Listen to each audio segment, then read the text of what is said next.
আপনারা দেখছেন পূর্বাঞ্চল টাইম। সঙ্গে থাকুন, সঙ্গে রাখুন। কর্তব্যরত গাফিলতির জন্য অভিযুক্ত পুলিশ অফিসারকে শাস্তি দেওয়া হবে, সাসপেন্ড করা হবে তাকে। এই প্রতিশ্রুতি দিয়ে বিক্ষুব্ধ স্থানীয়দের বুঝিয়ে মৃতদেহ উদ্ধার করে নিয়ে গেল জগদ্দল থানার পুলিশ। সোশ্যাল সাইটে অশ্লীল ছবি সুপার কম্পোজ করে এই ছবি পাঠানো হয় সোশ্যাল সাইটে, যদিও কোনো নম্বর মোবাইলে পাওয়া যাচ্ছে না। আর এই অভিযোগই 8ই নভেম্বর জগদ্দল থানায় জানতে গিয়েছিল নিকিতা ও তার পরিবার।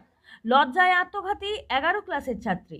ঘটনাটি ঘটেছে জগদ্দল থানা এলাকার শ্যামনগর আদিবাসী এলাকায়। আত্মঘাতী ছাত্রীর নাম নিকিতা ওরাও, গারুলিয়া গার্লস স্কুলের পড়তো। এলাকার বাসিন্দাদের অভিযোগ, জগদ্দল থানায় এই অভিযোগ জানালে পুলিশ গুরুত্ব দেয়নি।